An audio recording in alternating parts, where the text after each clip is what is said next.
Olá pessoal, tudo bem? Como vocês estão? Como estão as coisas por aí?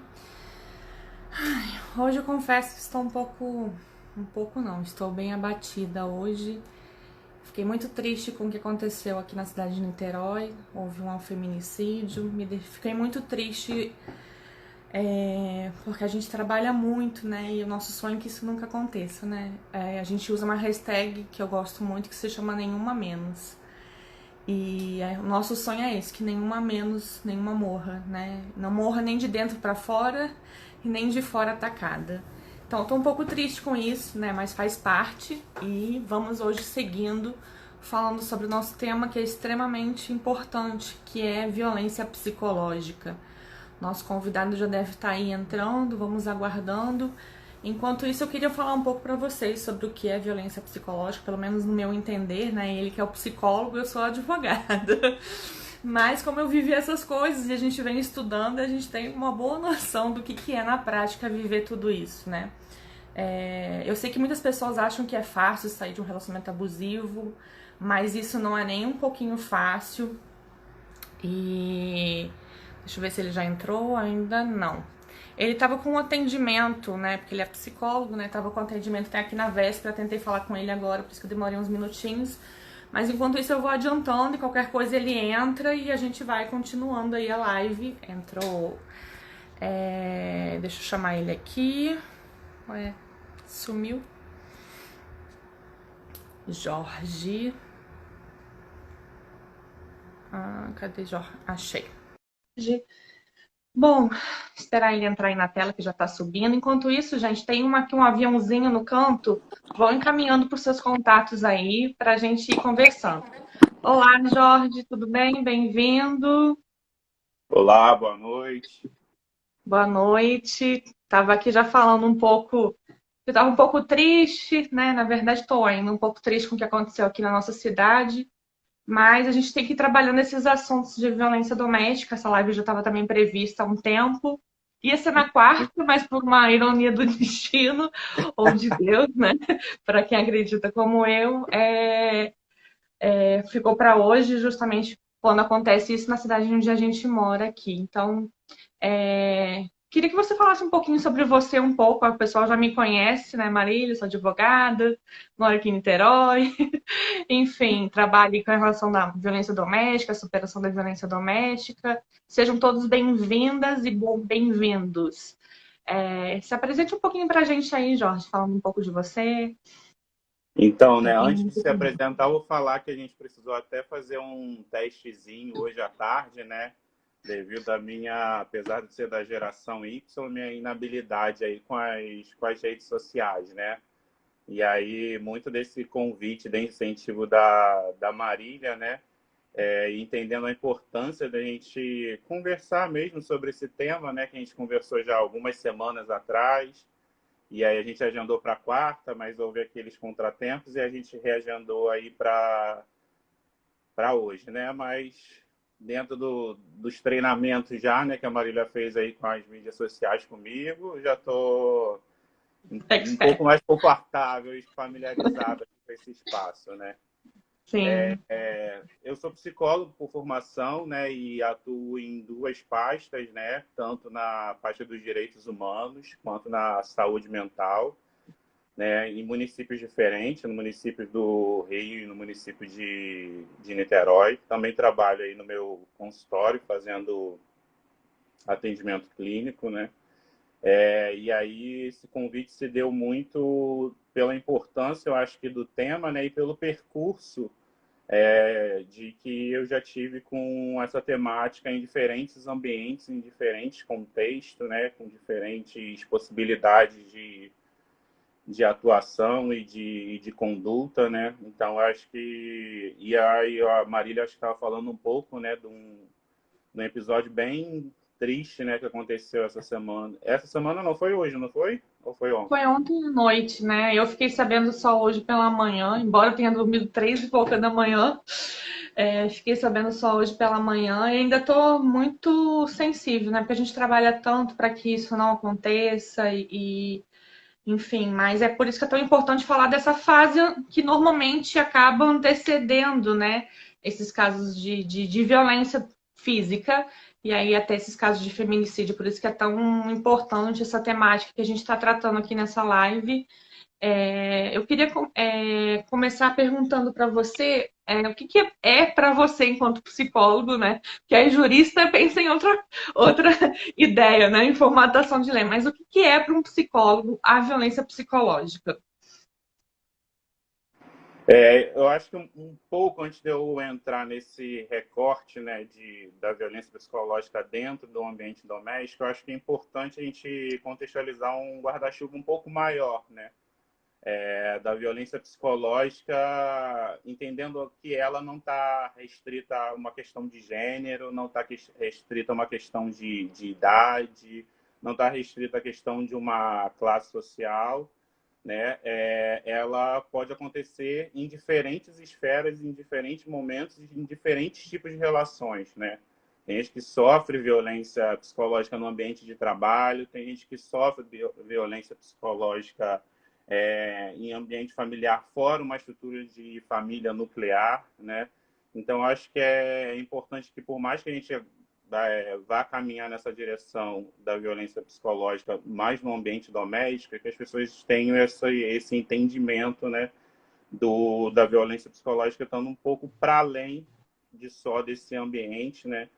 E aí é importante a gente entender que, de um modo, acho que até mesmo muito natural, né, e por modelagem, dentro de um sistema que a gente vive, né, que esse sistema é um pouco selvagem, né, a gente é muito estimulado a ultrapassar o outro, né, a ocupar esse primeiro lugar, a não medir esforços, né, é pouco incentivado o processo que você constrói, né, é muito incentivado o resultado final, aonde você conseguiu chegar, independente, às vezes, do meio que você optou ou utilizou para chegar a esse lugar, né? E aí fica se levantando muito a bandeira, né, da medalha do primeiro lugar, quando se desvaloriza esse processo e acaba incentivando uma modelagem de um comportamento mais selvagem e até violento, né?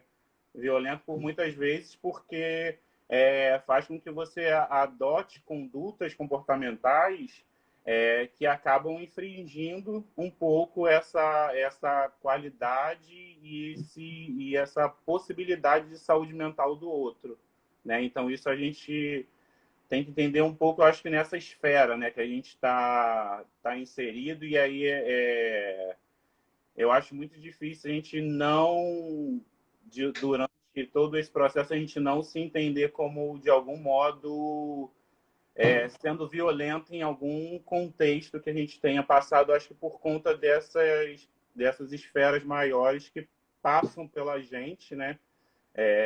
E que estão aí postas nessa sociedade e que fazem, acabando estimulando um pouco a gente. Eu acho que é importante pontuar isso antes da gente falar um pouco da própria violência. Eu acredito pessoalmente, assim, de que a violência psicológica, principalmente, todo mundo já sofreu, né? De alguma forma, né? Como você bem disse, não é só dentro de um ambiente doméstico, pode ser no ambiente profissional, pode ser, inclusive, pastores, padres, podem ser líderes religiosos, podem ser amigos abusadores, revestido de um carinho, de um cuidado, mas no final estão querendo manipular e no final estão, às vezes, abusando psicologicamente. Então, isso, né, acontece em diversas relações. Mas, quando a gente olha para a lei Maria da Penha, principalmente, né, que tipifica a própria violência psicológica, ela enquadra em três âmbitos, né? Primeiro, no espectro da família. Então, por exemplo, a vítima precisa ser do gênero mulher, né? E aí, então, por exemplo, eu preciso ser uma tia, uma avó, alguém, a vítima, né? Ser alguém da família, ou então ser uma relação íntima de afeto, ou então família em relação íntima de afeto, agora tá me dando até um branco. E tem mais uma outra hipótese que é quando mora na mesma casa. Então, pessoas que moram dentro da mesma casa também se enquadram dentro dessa Lei Maria da Penha, né? Então, numa relação institucional, embora seja uma violência psicológica, muitas vezes, e aí a gente vai para uma outra área, que é a área trabalhista, também pode ser caracterizado, né, aí como assédio, né, no ambiente de trabalho, também cabíveis tanto processos na seara criminal quanto na esfera trabalhista e até na esfera civil, dependendo de qual ambiente de trabalho a gente esteja falando, assim, né? Mas pode continuar falando um pouco mais sobre essa questão da violência psicológica, adentrando um pouco mais nesse tema aí. Tá. E aí é importante a gente pensar nessa conversa, né? E aí até eu compartilho de um entendimento de alguns especialistas, até da importância que se tem a violência psicológica, no sentido de que é difícil você, às vezes, fazer um marco de quando começou o processo de violência, quando terminou e o quanto esse processo, quais são os efeitos dessa violência psicológica sofrida, né, por essa mulher. É difícil entender e mensurar isso, né, e às vezes existem grandes discussões acerca disso, por conta dessa real dificuldade de datar esse processo aí da violência psicológica, né? E aí a gente Exatamente. pode entender a violência psicológica como diversas formas de agressão à subjetividade, né, e ao emocional do sujeito, né, dentro do ambiente que a gente está fazendo esse recorte doméstico, a mulher, né? O quanto essa violência psicológica ela pode ser extremamente danosa e nociva para essa mulher. E difícil de conseguir mensurar, às vezes, pela sutileza que esse processo de violência se constitui, se Ficou, atravessa, se forma. travou seu áudio. Devido à sutileza, aí travou. Ah, tá. Estava falando que às vezes é difícil mensurar essa sutileza desse processo, né, de violência. Então, por isso que é difícil fazer esse marco, né, datado, quando você tem uma agressão física, né? Quando você tem uma agressão física, aquela violência dali tá posta, né? Muitas vezes está visível ou maquiada, mas você tem ali um prognóstico de uma temporalidade em relação a essa agressão, né? Mas a gente Exatamente. fala nesse universo dessa subjetividade, a gente não consegue mensurar qual vai ser a temporalidade daquele processo de agressão que aquela mulher sofreu. A gente não consegue dizer como é que vai funcionar isso, né? Quanto tempo isso vai conseguir ser remediado, né? É bem complicado. Na lei, ele fala que a violência psicológica é o que atinge a sua própria dignidade. Meu telefone querendo cair aqui do tripé. Segura aí. Pode cair, não. Fica aí paradinho. Seria a questão da atingindo a própria identidade, né? A questão de você ferir, né? E quais são as frases assim que você mais ouve no consultório que se enquadram nessa questão de que se enquadra nessa questão de violência psicológica? Que frases que são mais, talvez, reiteradas ou mais presente nessa questão dessa violência psicológica? Porque eu, por exemplo, vivi 8 anos num relacionamento, achava que não era nada abusivo, porque eu não tinha ainda sido agredida fisicamente, e achava que estava tudo normal, que estava tudo certo. Mas foi recheado de violência psicológica desde o início e eu não identificava, né? Então, por isso que é tão importante a gente pensar nesse tipo de frases, assim. Não, eu acho que tem diversas expressões, né, e que são bem marcantes, né? E aí eu até pensei assim em tentar elencar alguns pontos assim que eu acho que são importantes, mais do que a gente frisar só nas expressões, mas eu acho que às vezes cada mulher vai se reconhecer talvez num ponto desse de um modo diferente, né? Que é muito um ponto que é muito interessante e a gente pode fixar aí como um dos principais, né, no processo de violência psicológica, é o processo que a mulher sofre de redução, né? Seja a redução da sua capacidade cognitiva, seja a redução da sua capacidade laborativa, seja a redução da sua possibilidade de comunicação e interação, né? Seja a redução da sua possibilidade social, né? De estar, né? Nesse meio desse coletivo e interagir com esse coletivo. Diversas vezes são as expressões que têm esse pano de fundo de reduzir a mulher, né? E aí, com esse processo de redução, você acaba limitando aquela mulher e aí ela começa a construir e elaborar crenças a partir da repetição daquelas frases de redução, né? Um outro É ponto que eu acho interessante você falar, desculpa aí te cortando, mas é que nada vai me é bom lembrando que beber com a água. isso. É, eu lembro que no começo, quando o meu ex falava alguma coisa pra mim, eu lembro que eu assim não acreditava logo no início, assim, tá exagerando, não sei o quê. Só que como era algo reiterado, né, era algo que era sempre dito, mesmo que eu não quisesse acreditar, eu acabava acreditando, porque eu achava que aquilo era verdade no final das contas. Porque ele não falou uma vez, falou várias e várias vezes. Então aquilo foi aderindo à minha própria personalidade de certa forma, pelo menos por um tempo, né? Porque eu acho que todo mundo também tem uma gota d'água até o momento que não aguenta mais e acaba explodindo, né? Uhum. E eu falo, né? Tipo a cereja do bolo, é o último pingo que entornou o caldo que já estava entornando há muito tempo, né? Mas a gente às vezes não vai entendendo o que está acontecendo, né? E isso é muito importante ser identificado. Mas pode prosseguir aí com a fala que eu te Nada. derrubo. Sinta-se à vontade aí para falando, que aí você vai me dando esse espaço para beber água.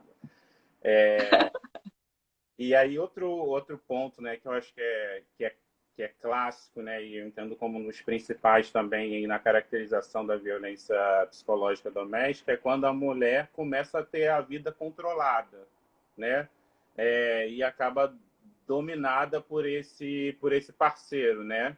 Esse parceiro sai de um status de uma preocupação e um cuidado e começa a operar num status de controle, né? As indas e vindas não é para garantir a segurança e o bem-estar dessa mulher. As indas e vindas controladas, monitoradas por mensagem de telefone, por ligações incessantes e constantes, muito desse modo operante desse parceiro tentar controlar essa mulher. E às vezes isso fica nítido, muito claro, que às vezes não existe ambiente onde esse parceiro não queira controlar essa mulher. Até quando essa mulher, de algum modo, chega, às vezes, num ambiente terapêutico, né? De algum modo, ele tenta saber o que está sendo produzido nesse ambiente terapêutico, o que está sendo conversado, por que a escolha se deu por esse terapeuta, por que a consulta hoje terminou 1 hora, por que às vezes a consulta às vezes terminou antes, o que você fez, você combinou de terminar antes para você passar em outro lugar. Essa mulher ela se sente controlada no ambiente dela de trabalho, porque não basta ela dizer que hoje eu tive uma demanda extra de trabalho e precisei ficar até um pouco Tem que mais tarde. provar, né? Me manda uma foto agora de onde você está. Não é porque está preocupado com você, mas é porque quer controlar onde você está, com quem você está falando, né? Eu, por exemplo, não podia usar batom vermelho, eu não podia pintar unha de cores escuras, salto alto. Então é tudo que eu faço hoje. Que eu quero ser o que eu quiser ser. Ninguém mais vai falar pra mim se eu posso ou não posso. Se eu quero, eu uso e ponto. Né? Não tô atrapalhando a vida de ninguém. Não, e vai muito por isso também, né? Por esse domínio até do modo como a mulher se apresenta para esse mundo, né? Eu quero controlar ela, e esse controlar, e linkando o que a gente estava falando um pouco antes, esse reduzir até a imagem dessa mulher. Porque aí, quanto mais eu reduzo essa mulher, quanto mais eu controlo, quanto mais eu a sentencio, né?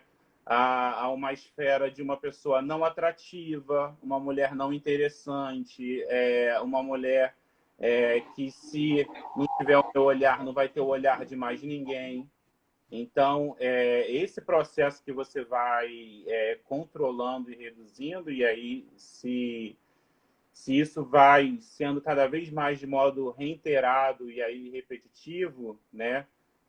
Esse controle, esse domínio vai se tornando cada vez mais intenso. E aí essa mulher ela acaba fazendo adaptações daquilo que antes ela entendia como bonito, daquilo que antes ela entendia como objeto de desejo, daquilo que antes ela entendia como importante, ela começa a adaptar isso ao controle do seu companheiro.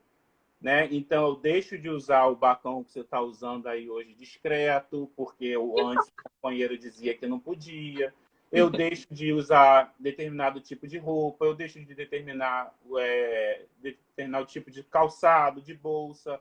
Eu deixo de me debruçar sobre o meu ambiente de trabalho, sobre qualificações profissionais, no sentido de buscar um desenvolvimento, uma promoção, porque o meu marido acaba, ou o companheiro acaba controlando isso, não Se sente permitindo que você intimidado, né? alce, né? O que Ele você se falou, sente não escutei. intimidado. Ele se sente intimidado, né? E porque se de algum modo isso sai de cena, o modo de controle desse abusador ele vai sendo fragmentado, vai sendo esvaziado. Né? Então, a repetição, né, dentro da violência psicológica, ela se torna algo muito importante para que você faça a manutenção, vamos dizer, da espécie de um cárcere onde você envolve essa mulher, né? E aí isso é um outro ponto que eu acho que é importante a gente pensar, né, para num processo de identificar, né? E eu acho que até marca muito a violência psicológica é a acusação e a culpa que é lançada sobre a mulher, né? Tem uma pergunta aqui agora, aproveitando que a gente está falando sobre isso, falando assim, quando, por exemplo, a mulher não quer usar maquiagem, não quer se vestir, ele, não, você tem que se arrumar melhor e não sei o que, isso também seria uma violência psicológica? O que você acha, na sua opinião, né?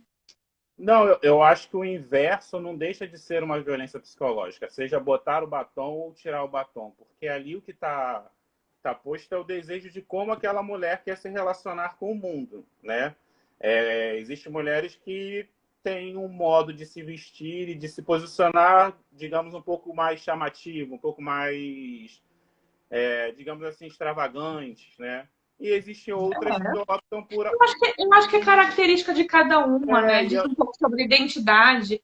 Eu acho que quando começa a ferir aquilo que você quer e daquilo que como você se vê, né? E começa a dizer, não, você tem que se vestir melhor. Vem tudo revestido de cuidado, né? Não, a roupa que você está vestindo não é adequada. Não, o jeito que você. Não, o cabelo curto não fica bonito para você.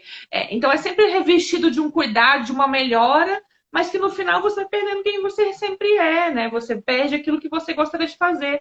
E o importante é exatamente isso, a gente saber quem nós somos e não permitir que ninguém tire essa identidade, seja qual ela for. Né? Nós não somos obrigados a ser um parâmetro X, Y, Z. Eu não sou obrigada a ser magra, não sou obrigada a ser obesa, não sou obrigada a nada. Né? Cada um, né, tem as consequências das suas escolhas, mas a partir do momento que não te aceitam como você é e quer mudar você porque não aceita quem você é, já começa a ser algo abusivo, né?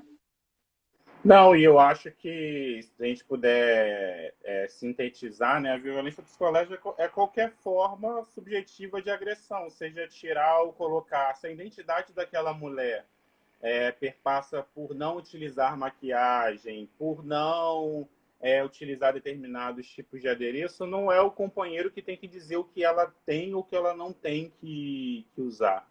Né? Porque aí você acaba desconfigurando um pouco a essência daquele sujeito, começa a desconfigurar o como ela se entende, o como ela se vê para imprimir nela o modo como você deseja que ela se veja ou se posicione ou se entenda no mundo.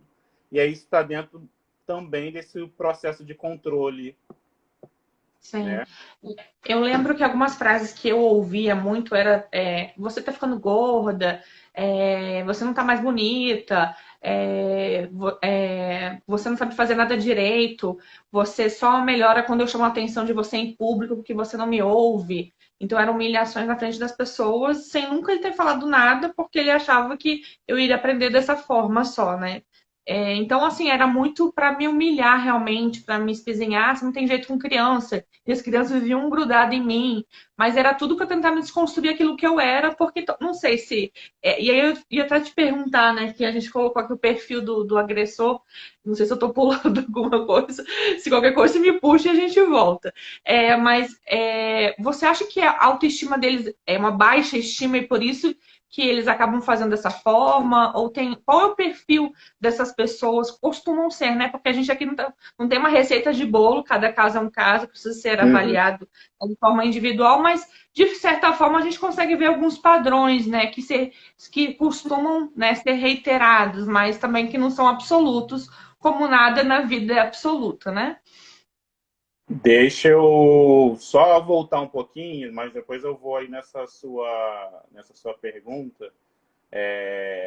Eu acho que é importante a gente falar de algum dos outros pontos aí que são importantes para identificar o processo da violência psicológica, Uhum. que muitas vezes tornar essa mulher invisível, né? E aí eu escutei aí essa semana de uma influencer aí que estava fazendo algumas lives, né? E ela profissional técnica formada, ela é psicóloga, se entendia como segue na abordagem psicanalista, né? E ela falava às vezes do modo como ela estava invisível para esse parceiro, mesmo sendo técnica, né? Porque o modo como ela estava naquela relação não era como profissional, né? Mas era Sim. como o companheiro. E aí isso é Já importante recebi diversos frisar. pedidos de ajuda de psicólogas, inclusive. Eu falei assim: olha só, não sou psicóloga, não. Eu sou advogada. Não, Marina, mas você viveu, você entende pela tua experiência, elas diziam pra mim, né? Eu falei, tá bom, mas ó, eu só tô reiterando que eu não sou psicóloga. Infelizmente, não tem ninguém que tá livre totalmente de um abuso psicológico, independente de questão até de gênero aqui falando, né? E a gente precisa estar atento sempre, né? E atento a como as pessoas nos usam ou como se aproveitam, como nos manipulam, para que a gente não caia nessas armadilhas psicológicas aí, né? Não, e aí ela falava muito desse modo como ela estava se tornando invisível para aquele companheiro, né? E que a gente pode aqui denominar de abusador, e que Porque não tinha nada, né? e passou o aniversário dela presenteá-la sem mensurar, né, aquela data que era importante.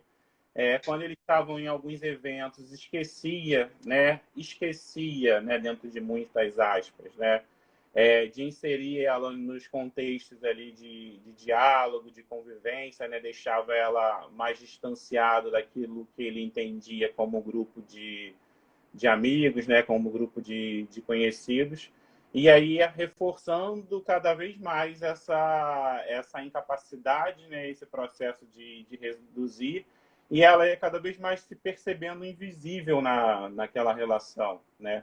Eu acho que é importante a gente frisar isso, porque não existe mulher ilesa a estar dentro de um contexto de violência psicológica, né? Por mais, às vezes, que em algum momento você já tenha superado de alguma relação, às vezes existe essa possibilidade de, às vezes, dessa reincidência, né, em uma nova relação. Por mais que, de algum modo, a bagagem que você adquiriu, o processo de aprendizado vá te deixar alguns botões em alerta, né? Essa possibilidade existe e não é tão difícil assim de acontecer, né?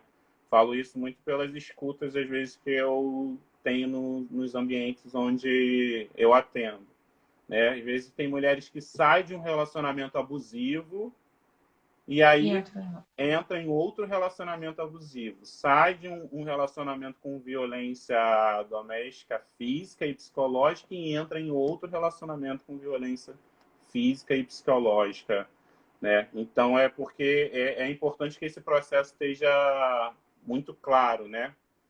E muito latente. Eu acho que é um assunto que você levanta essa bandeira aí que é muito importante, que não deve ser esgotado, deve ser repetido, né? Quantas vezes forem possíveis, deve ser conversado pela importância que ele se tem e por quão comum, né? E natural ele se torna na sociedade, né? Eu acho que a gente acaba romantizando e aí não querendo ver também que aquilo realmente era um abuso, né? E aí a gente vai deixando passar uma vez, vai deixando passar outra. Ah, não, mas não, foi só essa vez. Não, deixa pra lá. Não, todo mundo briga. E aí a gente vai arranjando várias desculpas, né? Para aquelas brigas e por aquelas discussões. É que eu também não estou falando que existe casamento perfeito, né? Porque são formados de duas pessoas também que são imperfeitas. Então, assim, é importante que haja diálogo, que haja respeito, né? Vou fugir um pouco aqui, mas eu queria te perguntar assim, qual você acha que é o limite no sentido por exemplo, muita gente falou assim, mas quando gritar uma vez, eu grito com meu marido, então não dá para chamar o 90. Qual você acha que seria esse momento em que já está ultrapassando de algo que pode dar algum problema maior e alguma violência, não que seja pior, porque a violência psicológica já é muito ruim e as consequências dela são horríveis, né, no sentido de ansiedade, de depressão e de outros transtornos e várias outras questões.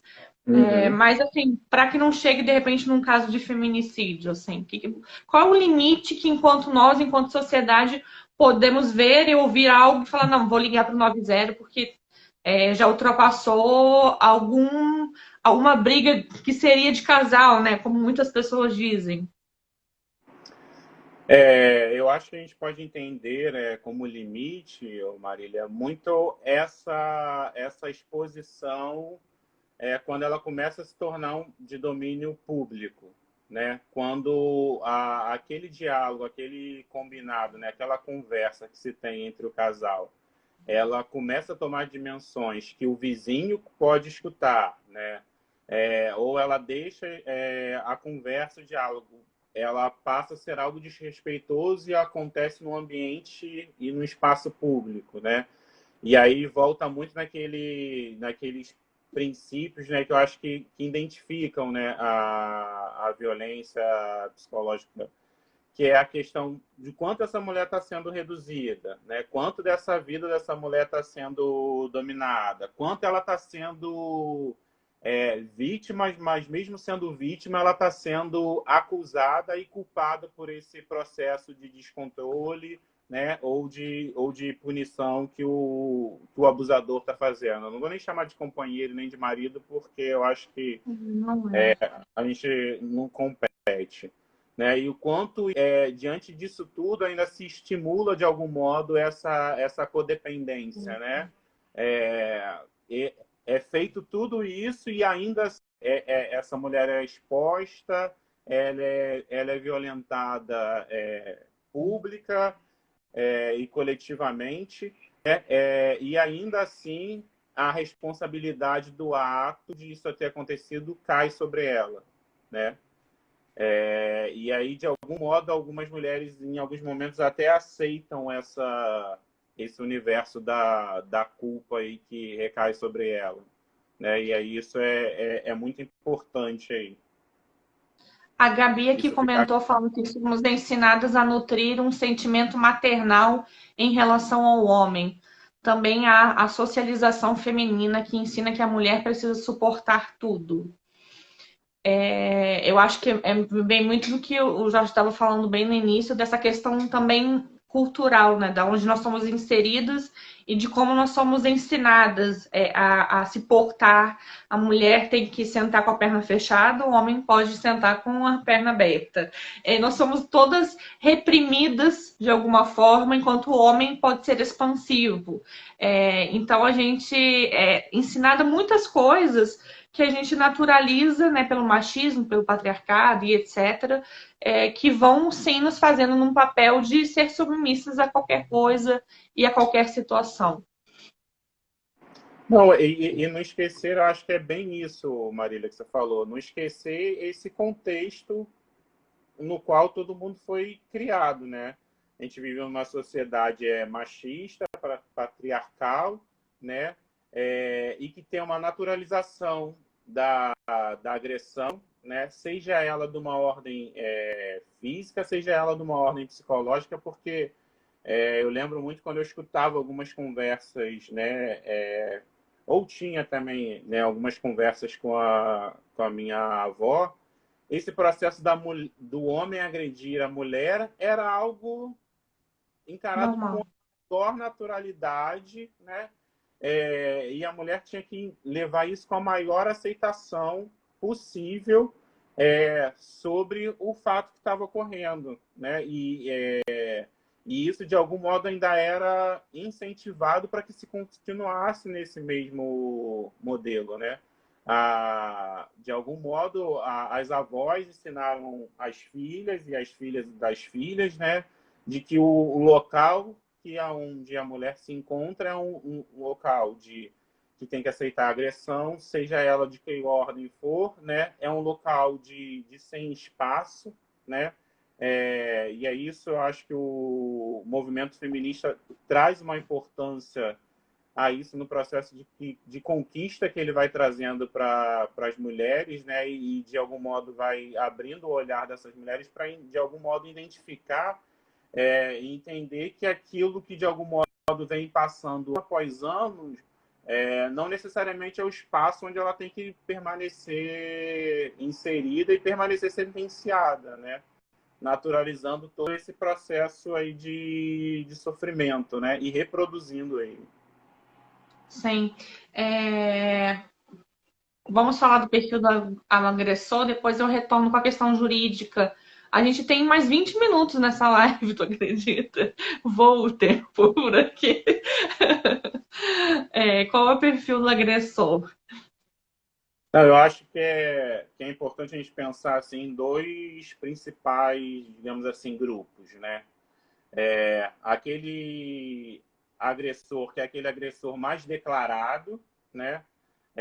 Que comete os atos de agressão sem ter uma necessidade de maquiar nenhum tipo daquele de ato, ou de esconder, ou de suavizar aquele ato. Aquilo para ele é muito natural e está posto, e aí pode ser praticado e visto, identificado por quem quer que seja, porque aquela célebre frase, né? Quem manda na minha mulher sou eu, né? Na verdade, quem manda na mulher Um dele é a objeto, mulher. né?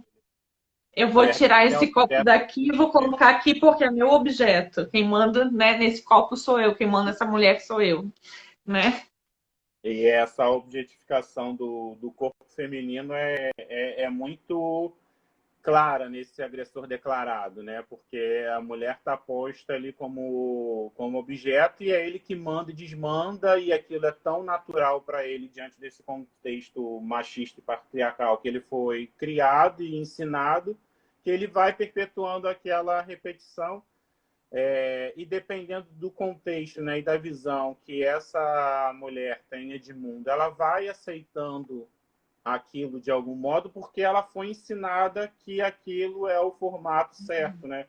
E é isso, às vezes, ainda perpassa por um cunho religioso, né? Porque diante de um aspecto religioso, algumas, né, religiões apontam, né, essa vitalidade e esse caráter aí do casamento, então que a mulher tem que estar nesse processo de submissão, aceitando todo e qualquer tipo de situação para perpetuar o casamento, né? Deixa de buscar a sua qualidade de vida, deixa de buscar a sua felicidade emocional, deixa de buscar a sua saúde, porque ela tem que sustentar aquela união, né? Independente do dano que aquilo esteja reproduzindo nela. Independente, às vezes, se foi a primeira ou a segunda relação, aquela mulher fica muito marcada pelo modo como ela vai ser enxergada na sociedade, né? E é isso as pacientes, né, às vezes que vão pensar em alguns casos aqui, pacientes assim por volta dos seus 40 e poucos anos ou 50 anos em diante, tem isso de modo muito enraizado, né, a questão do não divórcio, né, em alguns casos, da não ruptura e da perpetuação dessa unidade, né, de agressão, independente do que esteja acontecendo, eu tenho que manter esse casamento, né? Então, esse agressor, né, se a gente puder falar, esse perfil desse agressor mais declarado, às vezes é um pouco mais fácil de identificar. Às vezes não por aquela pessoa que está na figura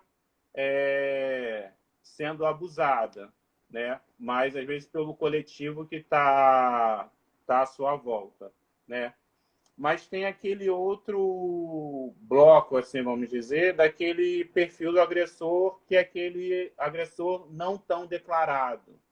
Aquele agressor que repete, né, aqueles pontos que a gente estava colocando como principais aí da violência psicológica, mas é tudo de modo muito sutil, é tudo muito enfeitado e romantizado, é tudo muito travestido de carinho, de cuidado, né? E aí esse agressor não declarado às vezes torna, né, essa vítima mais difícil de perceber o quanto ela está sendo violentada, porque Sim. as situações elas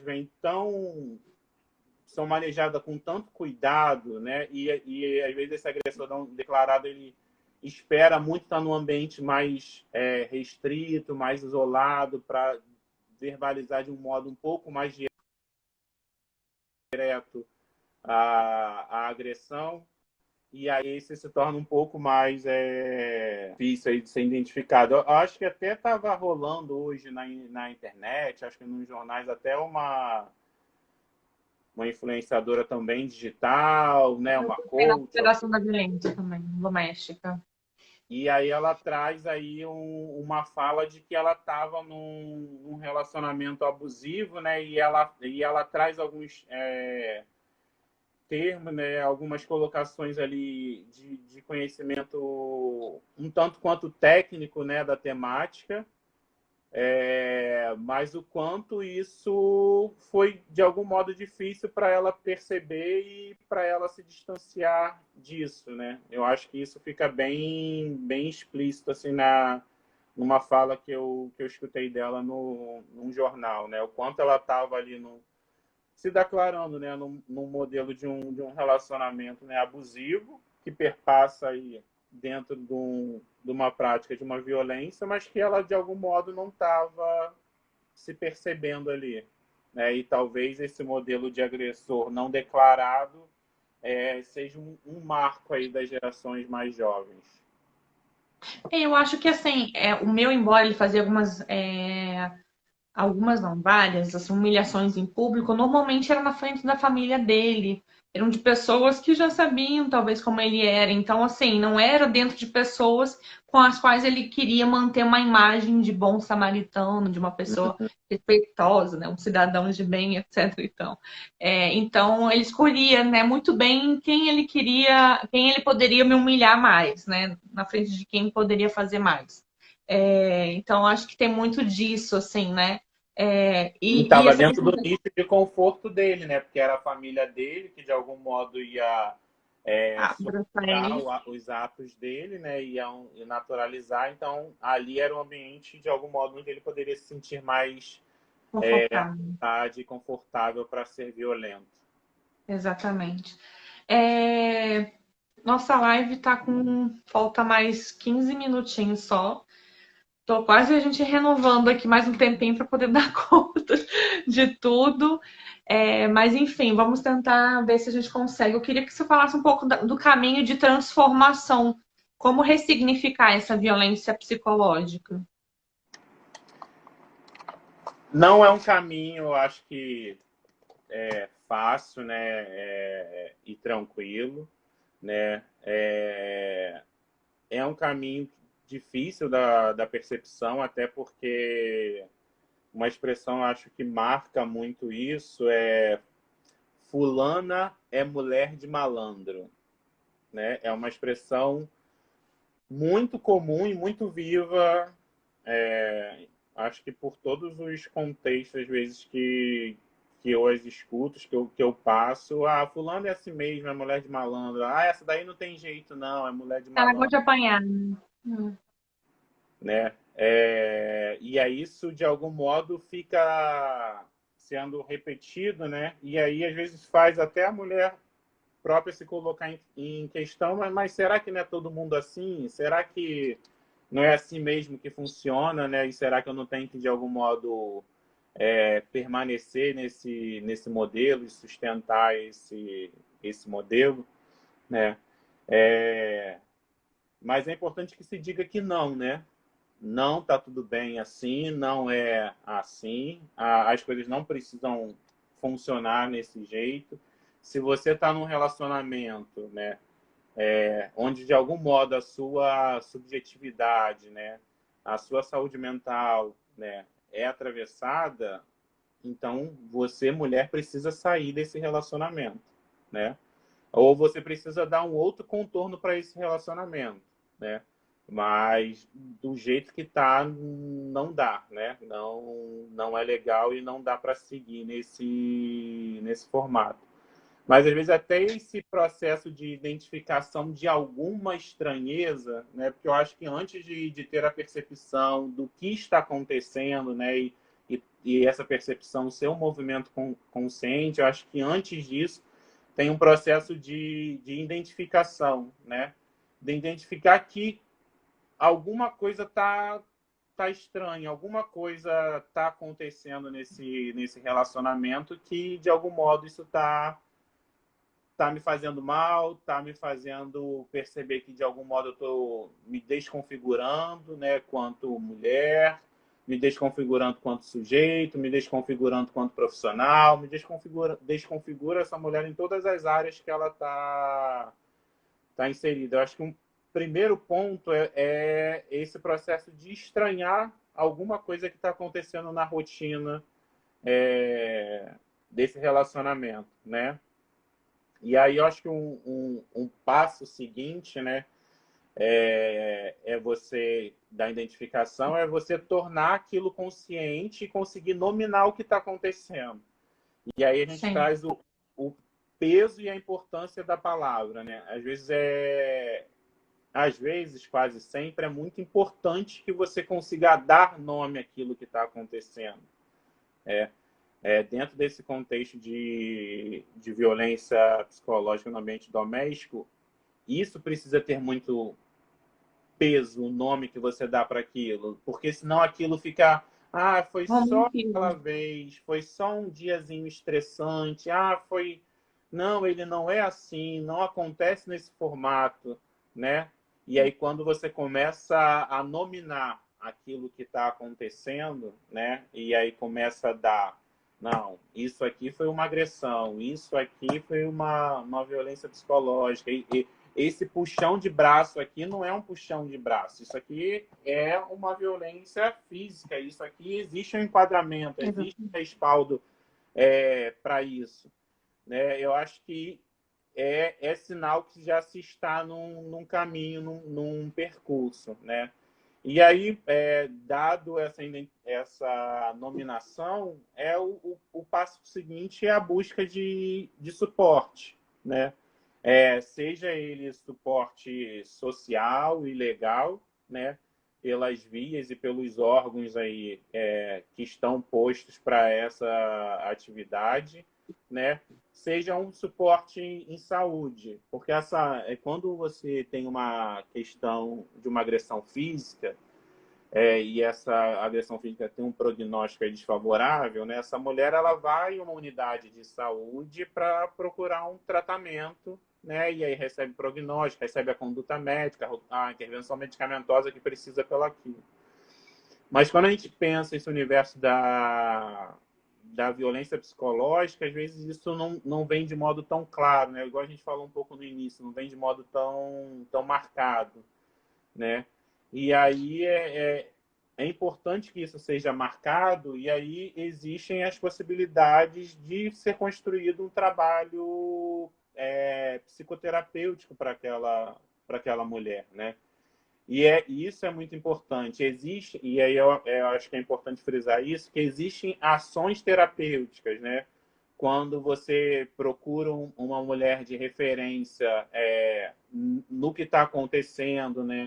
Quando você, de algum modo, tem um apoio das suas amigas, seja num acolhimento, seja num incentivo a procurar um serviço, seja no incentivo a dar um passo em direção a uma melhora, a uma transformação, seja uma palavra, né, de encorajamento que essa mulher recebe, né, e de algum modo possibilita essa mulher chegar, né, e acreditar em novas possibilidades, a se enxergar de um modo diferente. Mas existe um trabalho que é restrito da psicoterapia que vai justamente fazer esse processo de trabalhar o melhor projeto terapêutico para aquela paciente, a melhor intervenção clínica, a melhor conduta, a melhor abordagem. Eu acho que você podia até falar um pouco de como é que foi a sua chegada, né, Marília? Pois é, estava aqui pensando. Eu conheci o Jorge através da minha primeira psicóloga, que se tornou uma pessoa, uma amiga, né? Que eu tenho muita admiração por ela, a Beatriz. E para mim, eu cheguei no consultório foi porque o meu ex não trabalhava e eu fazia todo o trabalho dele. E eu marcava psicólogo para ele, que ele dizia que estava em depressão e ele não ia. E aí acabou que eu falei, eu vou marcar um psiquiatra porque eu já não sei mais como lidar com ele. Então eu preciso de ajuda porque eu não sei como fazer. Aí fui no consultório do psiquiatra e ele falou: quem está em depressão é você que precisa de ajuda. Então a gente precisa que você agora trate essa depressão e você vai precisar de um tratamento psicológico. E aí no começo eu não queria muito aceitar, porque eu falei, não, eu faço um monte de coisa, eu não tenho depressão, né? E aí eu fui entender que eu, na verdade, fugia da minha realidade, e era por isso que estava acontecendo. E aí eu comecei realmente a fazer tratamento psicológico, e foi extremamente libertador, né, para conscientizar daquilo que vinha acontecendo. E eu tinha uma visão ainda muito machista, muito distorcida do que era. Eu ainda romantizava muitas coisas, então eu tive todo um processo de desconstrução daquilo que eu realmente vivi, né? E foi extremamente importante e relevante, assim, esse acompanhamento. Eu indico para todo mundo, sempre, independente de sofrer violência doméstica, eu acho que esse tratamento é extremamente relevante. O pessoal estava aqui pedindo para a gente fazer uma live na semana que vem, a live 2. Gente, eu não sei se a gente vai conseguir, porque eu já tenho algumas coisas já marcadas para semana que vem. Então, eu não sei se a gente consegue. Se vocês aí colocarem um monte de coraçãozinho, de repente a gente coloca mais um pouquinho de tempo, porque tem muito assunto ainda que a gente quer falar. Falta só mais 5 minutinhos nessa live aí pra gente tratar. É muito ruim, né? Porque o tempo vai voando e esse assunto vai rendendo. Já começou os corações. Vamos ver aí o que a gente vai fazendo. Eu queria muito falar sobre a parte também jurídica, de como é que é essa questão da violência psicológica, para a gente juntar esses dois temas e conseguir fechar, né? Vai chamando aí também o pessoal para a gente, de repente, bom, tô vendo que a galera tá mandando coração pra caramba aqui. Acho que a gente vai fazer, não sei, de repente mais uma meia hora eu encerro essa live quando cair e já entro outra. Muito rápida mesmo. E esse tema tem muita coisa para a gente aprender e falar, né? Jorge também tem uma vasta experiência nisso, então é bacana a gente unir a minha experiência enquanto vítima, a experiência dele enquanto profissional, a minha relação em relação ao direito, e a gente está fazendo esse bem bolado, eu acho que é muito importante. Eu nem sei se a gente continua ou se a gente vai. Acho que é melhor continuar, né? Acho que a gente ainda tem mais 5 minutinhos. Você quer falar mais alguma coisa nesse sentido, desse caminho de transformação, além de buscar o tratamento psicológico e psiquiátrico, né? E é muito importante frisar isso. E eu lembro que quando eu fui no psiquiatra, eu perguntei o psiquiatra me deu um remédio antidepressivo e eu perguntei para um amigo, né? E aí eu falei assim, cara, eu não quero tomar, não quero ficar viciado nisso, não quero tomar antidepressivo, cheio de preconceitos, né? Aí meu amigo falou exatamente isso que você falou. Ele falou assim para mim, Marília, se você tivesse com um machucado na perna, você não ia tomar o remédio que o médico mandou? Se ele está avaliando que você tem problema, por que é que você não está fazendo nada? Por que é que você acha que não precisa? Aí você acha que sabe mais, tipo assim, né? Não falou, mas você acha que sabe mais que o médico? Ele é médico, ele estudou para isso, ele está vendo o seu estado. Você não está passando por várias coisas horríveis que você me falou? Então, né, se abasteça nesse sentido e tome o remédio, né? Pelo menos por um período de tempo, até você conseguir voltar à sua situação emocional um pouco mais tranquila, né? E foi para mim muito importante, porque eu comecei a enxergar que ele estava me manipulando, que na época nem isso eu conseguia ver, né? De tão mergulhado nas minhas emoções que eu não conseguia enxergar nada. O remédio junto com a terapia, né? E também a minha decisão de buscar realmente superar isso, né? É muito importante a gente também não se acomodar achando que tá tudo bem, que não, eu vou. Não, o psicólogo não resolve tudo. Se você não lutar contra isso, né, e não buscar mudar, não buscar enfrentar essas dores e fingir que tá tudo bem, né? Isso que você falou é muito importante no sentido de dar nome para as coisas, né? Não, isso que eu vivi foi isso, né? Então eu entendo que aquilo foi um abuso. Então, quando eu vou classificando essas experiências, eu vou me entendendo enquanto decisão, enquanto tudo. Eu acho que é melhor a gente encerrar essa live. Nos deixem, gente, 3 minutinhos que a gente volta para a gente finalizar o tema. Senão a gente vai começar algum outro assunto e vai interromper, eu acho que vai ser pior. Eu vou encerrar então, salvar essa e eu já volto numa outra live e aguardo vocês aí. Pode ser então, Jorge? Pode sim, vamos lá. Opa! Então tá bom. Vou encerrar aqui e a gente já começa de novo. Eu te chamo lá que nem a gente fez quando eu entrei, tá bom? Um beijo, Beleza. gente. Até daqui a 2 minutinhos, 3. Até daqui a pouquinho.